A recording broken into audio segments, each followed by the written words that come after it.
Shalom, kita bersyukur kalau hari ini kita bisa bersama-sama beribadah. Hari ini kita bisa memperingati hari kenaikan Tuhan Yesus. Biarlah hari ini kita mau menaikkan segala pujian, segala kemuliaan hanyalah bagi nama Tuhan.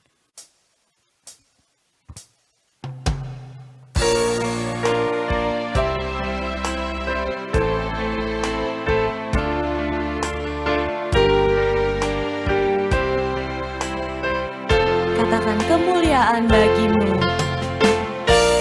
Kemuliaan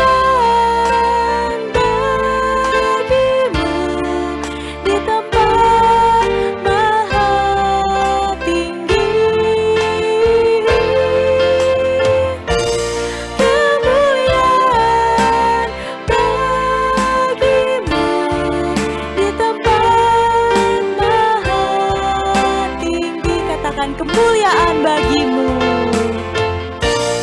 Kemuliaan bagimu di tempat maha tinggi. Kemuliaan bagimu di tempat maha tinggi. Kaulah yang kupuji, Kaulah Allah yang kusembah. Kemuliaan bagimu di tempat maha tinggi. Kemuliaan bagimu di tempat maha tinggi. Kaulah Allah yang kupuji, Kaulah Allah yang kusembah. Kemuliaan bagimu di tempat maha tinggi. Kemuliaan bagimu di tempat maha tinggi. Katakan kemuliaan bagimu Tuhan. Kemuliaan bagimu di tempat maha tinggi. Kemuliaan bagimu di tempat maha tinggi. Di tempat maha tinggi. Di tempat maha tinggi. Kami bersyukur. Haleluya. Kemuliaan bagimu. Haleluya.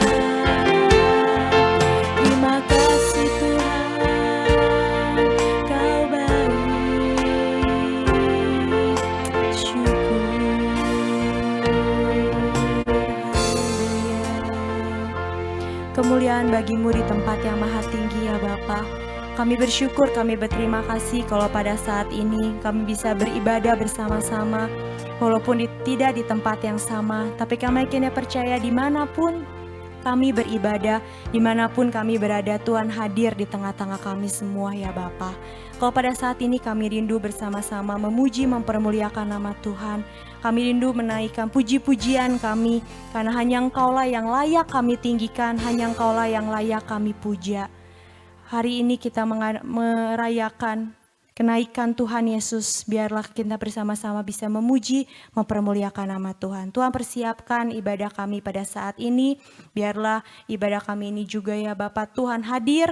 Kami mengundang Roh Kudus-Mu hadir di tengah-tengah kami. Terima kasih ya Bapak, kami siap untuk sebentar memuji, mempermuliakan nama Tuhan. Hanya di dalam nama Tuhan Yesus. Haleluya. Amin.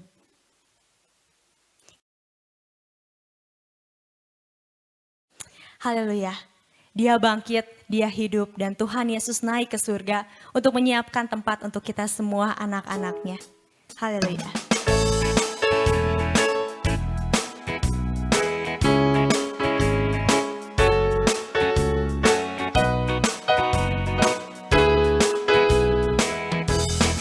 Tuhan Yesus turun dari surga, masuk dalam dunia yang fana.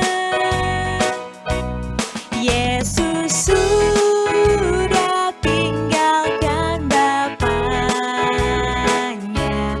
oleh dosa kita manusia. Katakan dia hiduplah, dia hiduplah, dia hiduplah, duduk di sebelah kanan Allah Bapa. Dia hiduplah, dia hiduplah, sembahyang buat anak-anaknya. Haleluya, Yesus sudah menang, putuskan kuasa kematian. Glory, glory, sungguh dia Allah yang menang kuasa maut selamanya. Dia hiduplah, dia hiduplah, duduk di sebelah kanan Allah Bapa. Dia hiduplah, dia hiduplah, sembahyang buat anak-anaknya. Sekarang dia sembahyang buat semua. Siapa tunggu kedatangannya. Dalam darahnya yang telah tertumpah pada Allah pohon kuasa. Katakan dia hiduplah, dia hiduplah, dia hiduplah, duduk di sebelah kanan Allah Bapa. Dia hiduplah, dia hiduplah, sembahyang buat anak-anaknya. Katakan dia hiduplah, dia hiduplah, dia hiduplah, duduk di sebelah kanan Allah Bapa. Dia hiduplah, dia hiduplah, sembahyang buat anak-anaknya. Sembahyang buat anak-anaknya. Sembahyang buat anak-anaknya.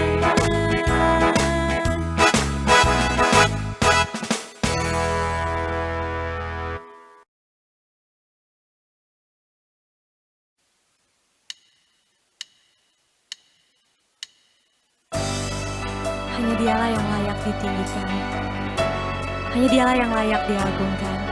Yesus Kristus Tuhan kita. Haleluya.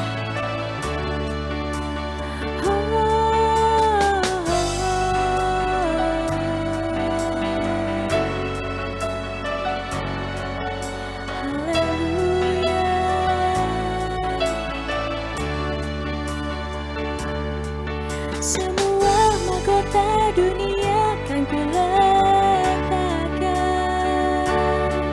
semua pujian manusia tak ku hiraukan,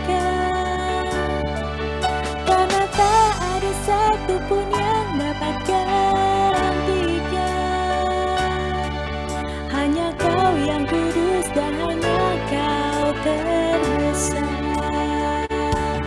Kau yang layak, Kau yang layak, Kau yang layak disembah. Kau yang layak, Kau yang layak, Kau yang layak disembah.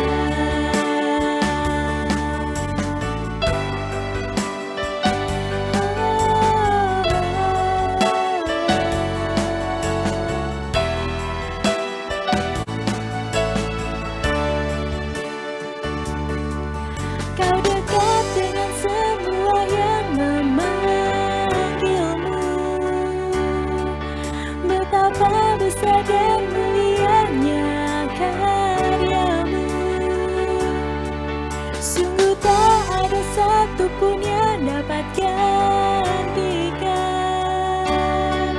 Kini ku angkat tanganku dan ku bersorak.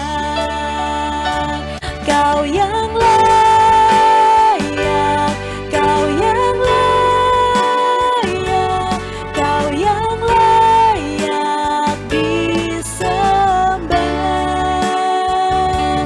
Kau yang layak, Kau yang layak, Kau yang layak disembah. Katakan dengan segenap hati. Kau yang layak, Kau yang layak, Kau yang layak disembah. Kau yang layak, Kau yang layak, Kau yang layak disembah. Katakan dengan segenap hati kita. Kau yang layak, Kau yang layak, Kau yang layak disembah. Kau yang layak, Kau yang layak, Kau yang layak disembah. Kau yang layak disembah. Kau yang layak disembah.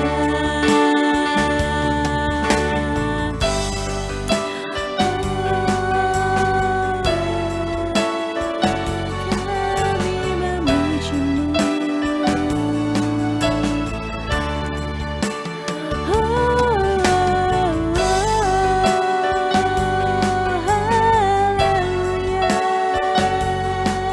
Kau yang layak kami sembah.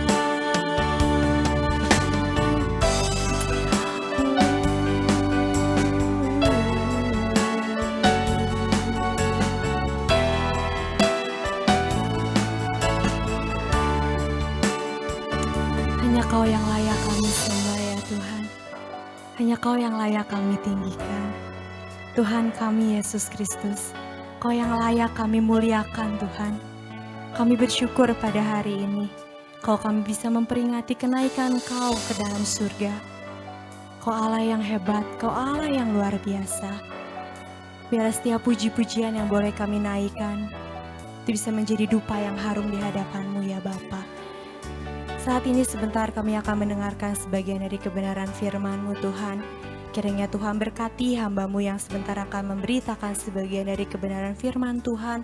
Sembunyikan hamba-Mu di belakang salib-Mu, biar setiap apa yang keluar dari mulut bibir lidah hamba-Mu ini adalah perkataan yang keluar dari isi hati-Mu ya Bapa kepada kami semua. Kami siap ya Bapa sebentar untuk kami membuka hati kami. Kami rindu mendengarkan sebagian dari kebenaran firman Tuhan. Dan kami sambut firman-Mu hanya di dalam nama Tuhan Yesus Kristus. Haleluya, amin.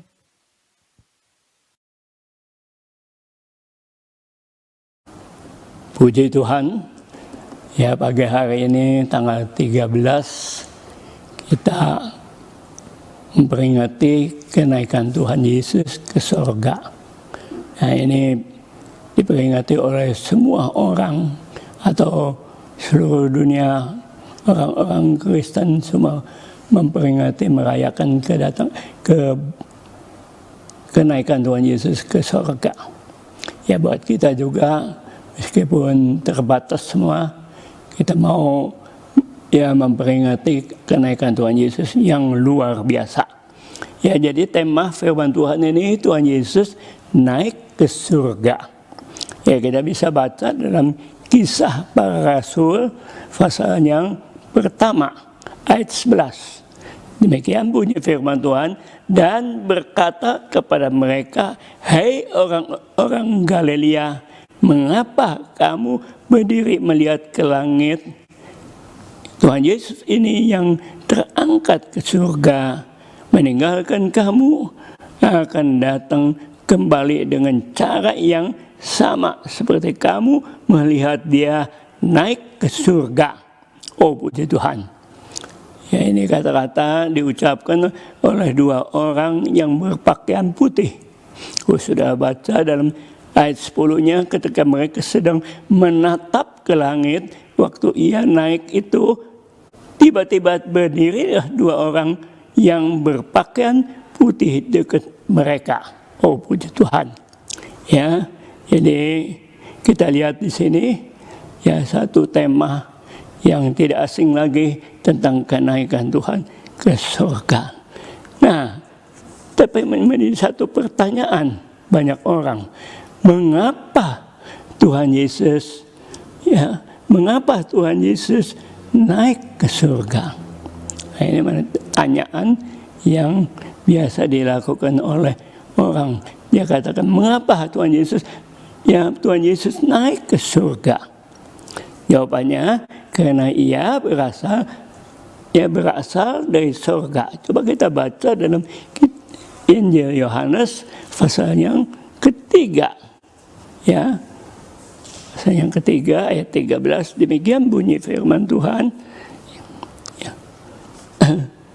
Tidak ada seorang pun yang telah naik ke surga selain daripada dia yang telah turun dari surga, yaitu Anak Manusia. Oh, puji Tuhan. Kita sambung pasal 16 dalam Yohanes pasal 16 ayatnya yang ke-28. Demikian bunyi firman Tuhan. Ya. Aku datang dari Bapa dan aku datang ke dunia, ke dalam dunia. Aku meninggalkan dunia pula dan pergi kepada Bapa. Nah ini jawabannya. Ya, mengapa Tuhan Yesus naik ke surga? Ini jawabannya, karena ia berasal dari surga. Ya, nah kita lihat di sini setelah tugas penebusannya di dunia ini selesai dikerjakan, maka ia harus kembali ke rumah Bapaknya di surga. Ya. Penebusan apa saja yang sudah ditebusnya? Yang pertama yaitu penebusan keselamatan umat manusia yang sudah jatuh ke dalam jurang dosa dan di bawah cengkeraman iblis. Wah, ya. Jadi kita lihat kenapa ya tentang keselamatan ini harus betul-betul dipusatkan atau dinomorsatukan. Ya, jadi penebusan ini keselamatan umat manusia yang sudah jatuh ke dalam jurang dosa di bawah kekuasaan atau cengkeraman iblis. Nah ini perlu diselamatkan. Ya, puji Tuhan. Coba kita akan baca dalam Kisah Para Rasul pasal yang keempat. Apa katanya? Ya, yang bisa menyelamatkan hanya Tuhan Yesus. Ya, ayat 12, pasal 4, 12. Dan keselamatan tidak ada di dalam siapapun juga selain di dalam Dia. Sebab di bawah kolong langit ini tidak ada nama lain yang diberikan kepada manusia yang olehnya kita dapat diselamatkan. Nah ini, keselamatan hanya oleh Tuhan Yesus. Oleh nama Tuhan Yesus, tidak bisa dilakukan dengan apapun. Ya, tidak bisa dengan sesembahan kepada siapapun. Keselamatan itu hanya bisa diatasi atau dilakukan hanya oleh Tuhan Yesus Kristus saja. Seperti apa yang dikatakan, dan keselamatan tidak ada di dalam siapapun juga selain di dalam Dia, yaitu dalam Tuhan Yesus. Sebab di bawah kolong langit ini tidak ada nama lain yang diberikan kepada manusia yang olehnya kita dapat diselamatkan. Ya, puji Tuhan. Ini ya, jadi keselamatan ini nomor satu. Perlu ya, Tuhan Yesus datang ke dalam dunia ini untuk menyelamatkan orang yang sudah jatuh ke dalam jurang dosa. Ya, kita lihat iblis sudah siap untuk mendorong orang-orang ini masuk ke jurang ini, jurang yang dalam, yaitu api neraka. Ya, tetapi Tuhan Yesus datang untuk menolong dan menyelamatkan orang yang sedang dalam keadaan, ya, saat ini dalam keadaan ya, terpuruk oleh karena dosa. Ya. Tetapi bagi anak-anak Tuhan yang mengerti ini, ya mari kita harus lebih hati-hati, sebab iblis sedang bekerja keras untuk menjatuhkan banyak orang, untuk menangkap banyak orang, supaya orang ya mau berpihak kepadanya. Dan memang iblis juga tahu kapan dia harus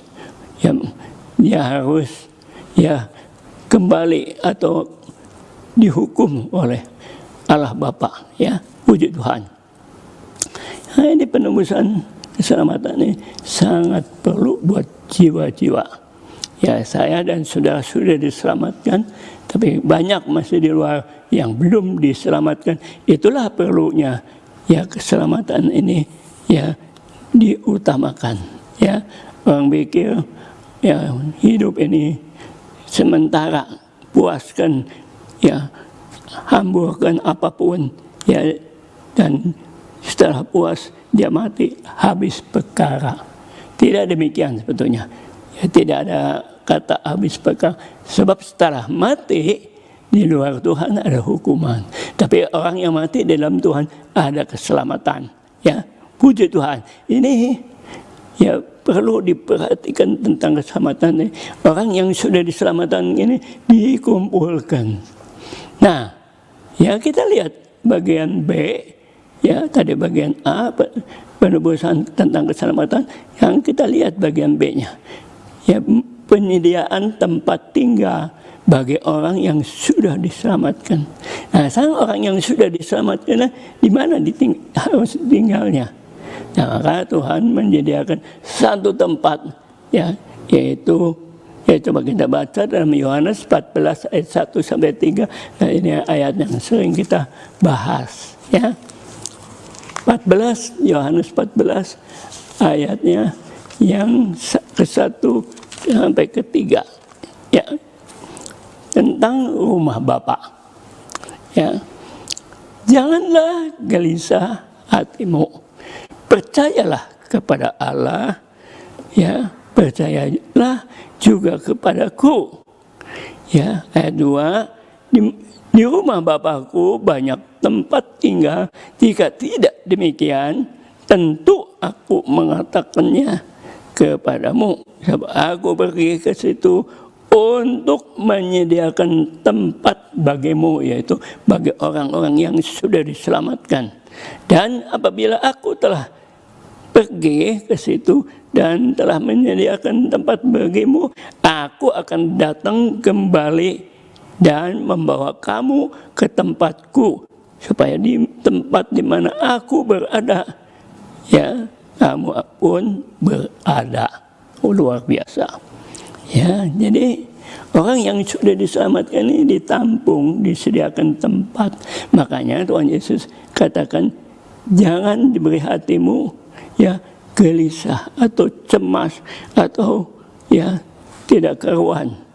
Tapi percayalah kepada Allah, percaya juga kepadaku.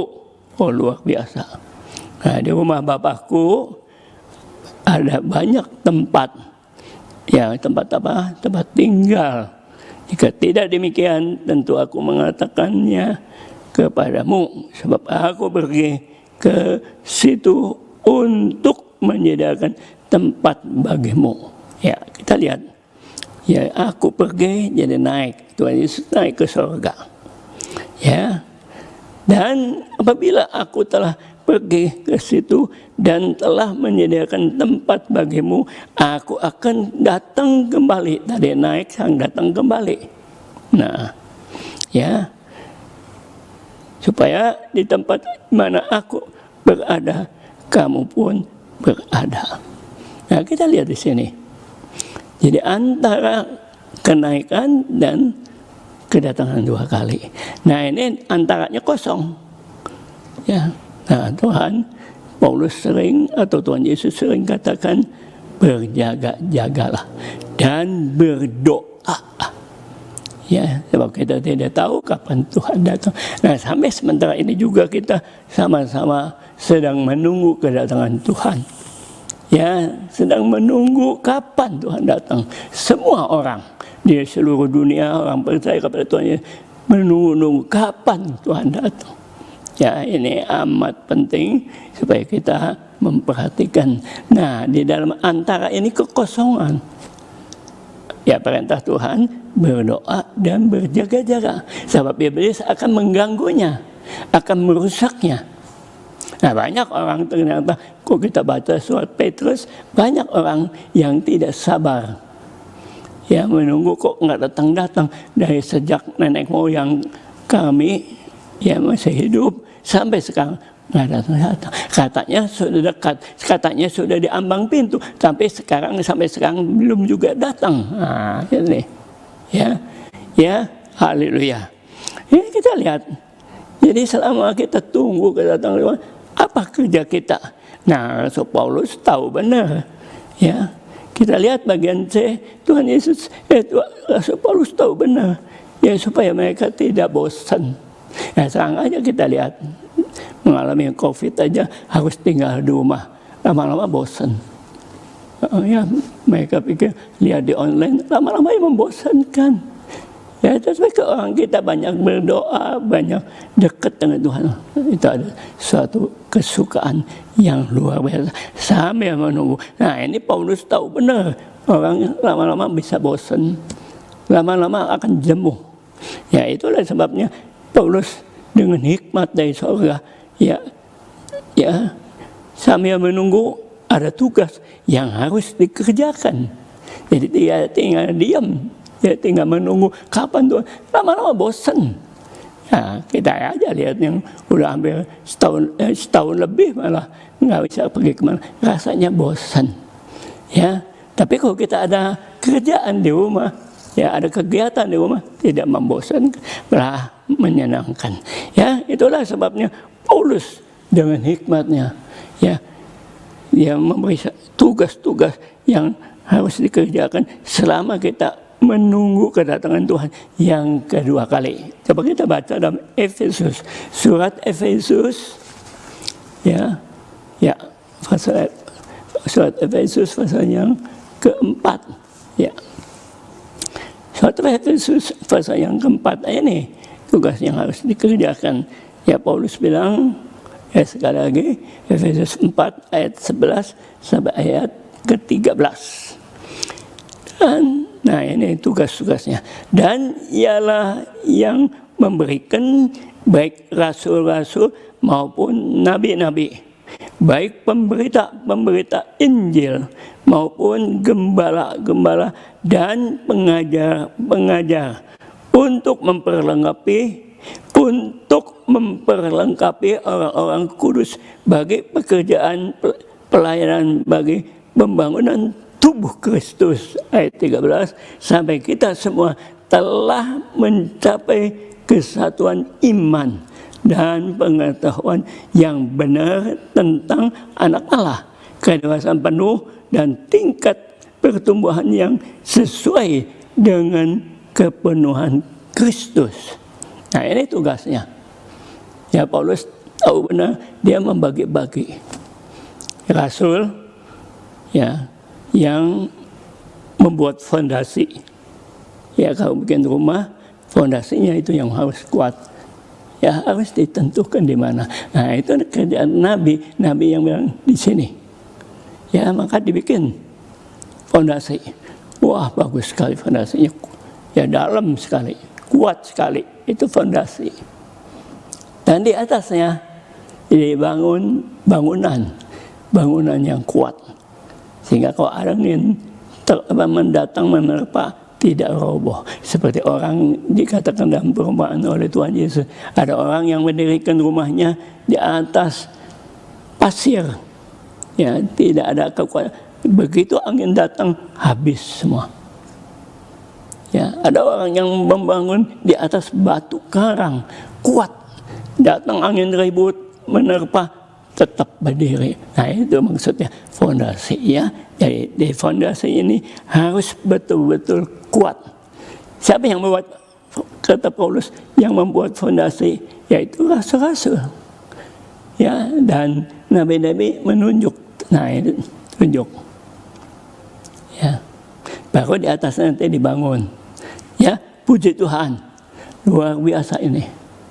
Ya, ini pekerjaan yang harus dikerjakan supaya kita tidak bosan menunggu kedatangan Tuhan yang kedua kali. Ya, ternyata rasul-rasul yang banyak dilakukan hanya Rasul Paulus. Dari 12 murid hampir tidak ada yang bisa mendirikan rumah ibadah. Yang membuat fondasi hanya Paulus yang terbanyak. Di mana-mana tempat kalau dia berhenti di Efesus, dia bikin fondasi untuk satu tempat ibadah. Di mana saja, di Korintus, di Efesus, di Filipi, di tempat-tempat lain. Begitu datang, nomor satu dia bikin fondasi untuk kebangunan. Maka banyak sekali gereja dan surat-surat dari Paulus yang selalu dikirimkan kepada gereja-gereja ya, di Ibrani, semua di mana dia berhenti, pasti dia bikin rumah ibadah dengan fondasi yang kuat. Nah, di atasnya sekarang yang membangun di atasnya yaitu penginjilan. Ya, penginjilan. Ya, memberita Injil kemana-mana Tuhan, kemana-mana tempat, dan Tuhan menggerakkan banyak orang. Nah, ini harus ditampung di gereja-gereja yang sudah dipersiapkan. Ya, ini penginjilan ini membawa banyak orang datang kepada Tuhan. Nah, ini harus ditampung. Ya, disambut oleh para gembala. Ya, makanya ada nyanyian gembala manis. Ya, yang selalu memperhatikan domba-dombanya. Nah, gembala ini yang akan mengatur orang-orang di dalam ibadah. Yang berikut, yang kelima atau yang ketiga, yaitu guru-guru, pengajar. Ya, jadi lengkap. Ya, nomor satu kita lihat tangan saya nih. Nomor satu itu jempol, rasul. Ya, rasul nomor satu. Yang kedua, nabi, telunjuk. Ya, memang kerjanya nabi tukang tunjuk. Ya, saya ingat tentang Daud berbuat dosa, langsung nabi Samuel diperintahkan oleh Tuhan, tunjuk kesalahannya. Samuel dengan tidak aling-aling, dia tunjuk kesalahan si Daud, sehingga Daud mengakui dan bertobat. Dia juga bisa diselamatkan. Itu pekerjaan nabi. Nah, di atasnya penginjilan. Penginjilan itu dipakai oleh Tuhan untuk keliling dunia. Ya, di mana-mana dia bikin penginjilan dan banyak jiwa-jiwa yang masuk dalam jala penginjilan. Nah, itu dimasukkan di dalam gereja-gereja untuk digembalakan. Ya, oleh gembala yang manis.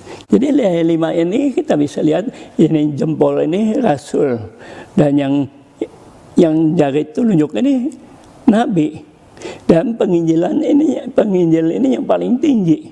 Maka penginjil ini yang terkenal di mana-mana tempat. Kemana-mana jangan dia, dia tahu si ini. Ya, dan setelah itu dia masuk. Ya, sudah semua kejaring dalam jala dan dibawa ke gereja, digembalakan oleh gembala sidang. Nah, gembala ini kita lihat, ini rasul, ini nabi, terus ini penginjil. Nah, ini gembala. Gembala ini di jari manis. Kenapa disebut jari manis? Sebab kita lihat cincin kawin selalu dimasukkan di dalam jari manis ini. Makanya ada nyanyian gembala manis, ya, yaitu Tuhan Yesus sendiri. Dan yang terakhir, sudah masuk di dalam gereja, ya, diatur oleh gembala-gembala. Maka lihat pengajar-pengajar, yaitu guru-guru. Ada guru sekolah minggu, ada guru remaja, ada guru kaum muda-mudi, ada guru kaum wanita, ada guru kaum pria. Nah, itu guru punya tugas. Ya, jadi lengkap. Ya, rasul, ya, ini nabi, ini penginjil, ini gembala, dan ini pengajar, guru. Ya, puji Tuhan. Haleluya. Ini luar biasa. Ya, kalau kita perhatikan, memang ini luar biasa. Ya. Kita lihat. Ya, saya ulang ayat 12-nya. Untuk memperlengkapi orang-orang kudus bagi pekerjaan pelayanan, bagi pembangunan tubuh Kristus. Jadi kita ini sedang membangun tubuh Kristus. Di seluruh dunia sedang membangun tubuh Kristus. Ya, ayat 13, sampai kita semua telah mencapai kesatuan iman dan pengetahuan yang benar tentang anak Allah. Ya, kedewasaan penuh dan tingkat pertumbuhan yang sesuai dengan kepenuhan Kristus. Nah, kita akan lambat tahun kita akan sama dengan Kristus. Kristus itu Tuhan Yesus mempelai laki-laki dan sidang jemaat ini mempelai perempuan. Ini akan bisa bersatu. Ya, oleh karena itu bagi kita anak-anak Tuhan mengucap syukur kalau kita masih diberi kesempatan, masih bernafas, gunakan sebaik-baiknya, ya, nafas kehidupan kita untuk Tuhan. Ya, ada satu nyanyian yang terkenal dari dulu, ya, yaitu tentang hidup adalah kesempatan. Tapi saya ubah sedikit, ya. Sekarang nyanyiannya begini. Hidup sehat adalah kesempatan. Hidup sehat untuk melayani Tuhan. Jangan sia-siakan waktu yang Tuhan beri.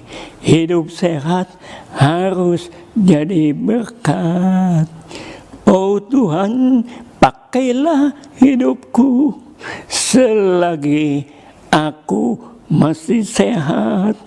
Bila saat nanti ku tak berdaya lagi, hidup sehat sudah jadi berkat. Nah itu, ya, kita diberi sehat kuat, jangan untuk foya-foya, jangan untuk hal-hal duniawi, tapi diberi hidup sehat. Itu satu kesempatan untuk kita bisa gunakan untuk melayani. Sebab kalau kita sakit tidak mungkin. Saya sering katakan, kalau kita sakit bukan melayani, tapi kita akan dilayani orang-orang lain. Misalnya kalau saya sakit, nggak bisa melayani, terus dokter bilang masuk rumah sakit. Nah, mau tidak mau orang coba akan datang melihat, menengok, melayani. Nah ini, ya, tapi Tuhan bilang, Aku datang ke dalam dunia bukan untuk dilayani, tapi untuk melayani. Oh, puji Tuhan. Nah, ini perkara luar biasa. Ya, sebab itu saya rasa firman Tuhan cukup jelas, bisa dimengerti, dan Tuhan memberkati kami semua. Terima kasih. Bapak, kami berterima kasih untuk kebenaran firman Tuhan yang boleh kami dengarkan ya Bapak. Kami diingatkan kembali bahwa Engkau naik ke surga, Engkau menyediakan tempat bagi kami semua, setiap anak-anak-Mu ya Bapak. Bila kami boleh memakai kesempatan kami, jika kami masih ada dan hidup di dalam dunia ini, kami boleh menggunakan apa yang kami miliki, apa yang kami punya ya Bapak, untuk lebih lagi mempermuliakan nama Tuhan, untuk lebih lagi hidup kami sungguh-sungguh di dalam Engkau ya Bapa. Tuhan tolong kami semua. Tuhan juga berkati hamba-Mu yang sudah memberitakan sebagian dari kebenaran firman Tuhan. Di usia yang lanjut, Tuhan pakai hamba-Mu ini lebih lagi untuk bisa menjadi alat kepanjangan tangan-Mu ya Bapa. Terima kasih ya Bapa, kami bersyukur, kami berterima kasih. Hanya di dalam nama Tuhan Yesus kami sudah berdoa mengucap syukur. Haleluya, amin.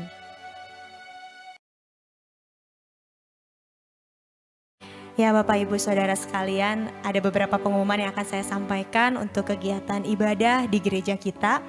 Hari Sabtu seperti biasa kita akan mengadakan persekutuan doa dari pukul 4:30 sore sampai 5:30. Begitu juga dengan hari Minggu kita akan mengadakan ibadah raya pukul 7 sampai 8 pagi.